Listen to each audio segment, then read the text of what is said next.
Hey everyone, so the $1 million question is, should I get my home staged? And I'm joined today with Dianna Scarpa. She is an interior designer and a stager. And we're gonna learn a little bit about the pros and cons of staging, right?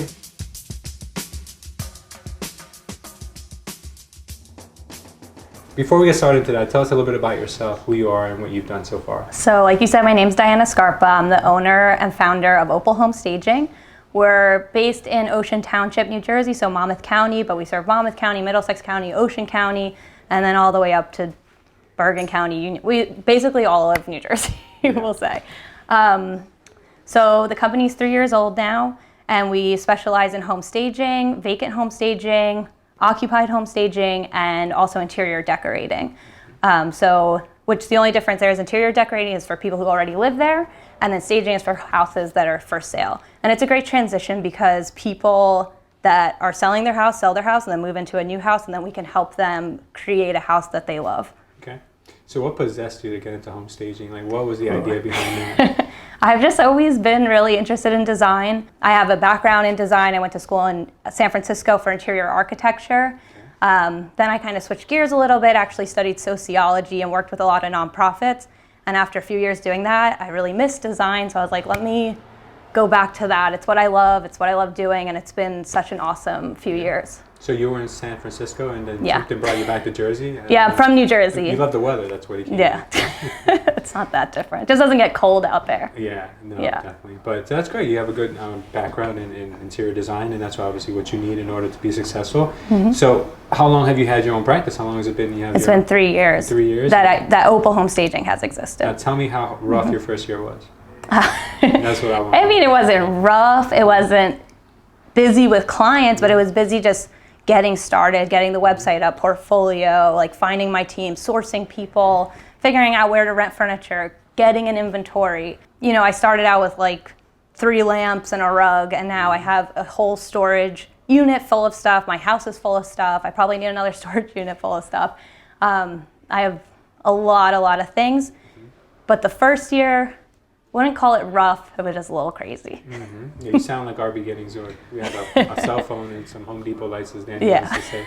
We started our media side of this business. So now that you've been in it for 3 years, and so you're busy, you're a very busy stager. How do you like balance like your work life? How does that take place? Like, what do you prioritize, and how do you get to all your clients? So, well, like work-life balance, you mean? A little bit of both, because I'm sure you have like business, but then you have your personal side of yourself. Like, how do you manage all that? Maybe you don't. Maybe it's all one. It is kind of become one, because the thing is, a lot of my personal life, I go to networking events and, you know, going to meet people, meet realtors, meet investors, and all of that. But I mean, I still definitely take time to myself. But what's great about it is I love designing and I love meeting people. So I do that anyway when I'm working. So really, a lot of times it doesn't feel like work. The only time it feels like work is when I'm on the computer running numbers and figuring all that out. But on a stage day, it's like just fun. And sometimes I have friends that volunteer to help me. Yeah, because it doesn't feel like work, right? You guys are just hanging out. Yeah, it's like we're hanging out and like, you know, we're still being social with each other and with the client, and it makes a really fun day. Do you feel like an artist sometimes when you take a blank canvas and you make it beautiful? Definitely, for vacant stages. And I also make my own art for stages sometimes. Oh, you're an artist as well? Yeah. Well, I can paint some things. Oh, cool.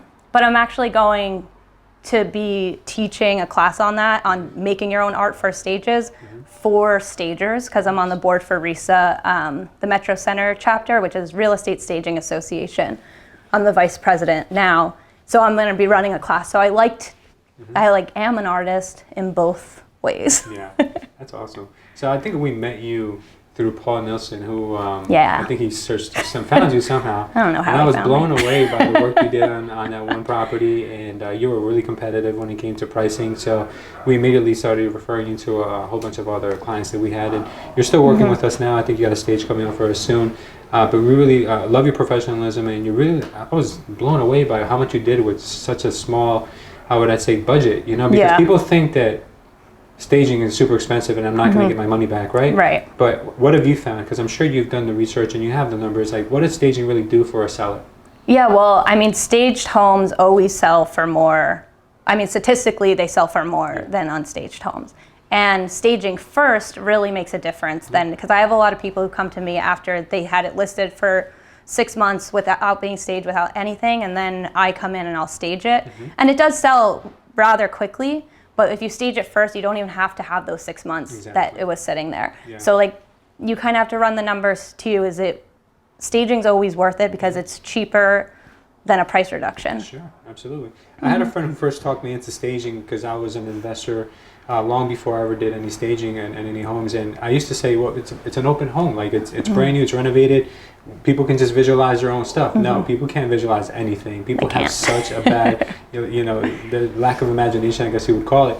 And he would stage homes for the opposite reason, because he would do like shoddy work. So he's like, I'm just going to do shoddy work and just stage it because then it hides all my imperfections. And he would get them sold. And then I'm like, you know what? Not for that purpose, but I think that I want to give this staging thing a crack. And I did. And I sold a home that was in a really nice home, but in a tough neighborhood to sell. Not that it was rough, but it was just quiet. There wasn't a lot of movement in that town. And I ended up selling it, and I think that staging had a lot to do with it. Yeah. So ever since then, I've just been a believer, and I encourage all my investors, all my sellers who have vacant homes, stage it. We take expired listings all the time. Yeah. And they're just like these, how would I call them, functionally outdated homes. They're like really nice moving homes. Looks like, it was never lived in, but it's from 1990s or 1980s. Yeah. And I'm like, it's such a shame because you got a 4,000 square foot house that literally needs a total makeover. Yeah. But you can go in there and stage it and make it look like it's somewhat modern, yeah? Yeah, definitely. So 2 things with that. So I've heard this statistic over and over again in like the staging world, is that 90% of people can't visualize like a empty room or past people's things. Yeah. And that means you're leaving it up to their imagination when 90% of people don't have it. So you're going to be lucky if you find that 10% that can do it, which I'm in that 10%, you're probably in that 10%. So you really want to take out that guesswork from them. And also they're going into vacant house after vacant house after vacant house. It just, everything starts looking the same, and it's cold and it's echoey, when you walk into a vacant place and you can hear yourself. It's just not comforting. It's not. And staging is very psychological. It's like letting people feel comfortable in this house, that we want them to think it's their own. And then also with imperfections, I'm not saying do shoddy work and then stage it, but like if it is an outdated house, like you have like a yellow wall, staging can really make that yellow wall look cool, because we're going to bring in things that do well with that color, really make it less of a, oh my goodness, I have to paint this wall, to like, oh, this is actually kind of cool. Maybe they're not even looking at the wall because they're looking at the space as a whole. Then also if you're like on a busy road, if it's vacant, it's so echoey and that's going to be so loud. But if it's staged and it looks really great, they're kind of forgetting about that. And they're more feeling like they're in a house that they want to live in. Do you got any crazy stories? Any crazy clients or any things that have happened to you? Come back to me on that one, because I'm sure I do. Yeah, I mean, I'm sure they're out there, the feng shui person who says, no, this has to be facing north. Well, I have some people, like I'll stage a place and then I'll leave, and then when I come back, things are like moved. And I don't know why they move it to where they do. Usually it's this. Usually I group 3 things together, and it's usually like a high piece, a medium piece, and like a low piece, because that looks like really visually nice. And I'll put it like, we just call it a vignette in this little area. And then I'll come back and like all 3 pieces are like perfectly spaced out, like along like a table. I'm like, that's weird. Like, I don't know. I guess like they just don't get that it's like, being offside or like makes sense. Sure. But it's visually appealing, but some people, I just really like the structure of doing the thing. That has happened to me a bunch of times. Has anyone ever sold a house with your furniture in it still? Yeah. Yeah? I had someone who living on your furniture. had an issue with my staging because they thought that the furniture was too big for the space. Okay. They wanted me to just put like 2 chairs in the only living room in the house, and I had to explain, we want to show that people can fit here nicely, because if you go in and the only living room space is 2 chairs, you're going to think, how am I going to sit with company here? Yeah. So I made it look nice, and then the house sold within a month, and the people bought the furniture that was in there. Ooh. So it was like, do you make a good profit on that when people buy the furniture? Yeah, not too much. It just saves you the aggravation of having to lug it out, right? Yeah, exactly. That's good. So I don't make I make some on it, but that's not really part of the business.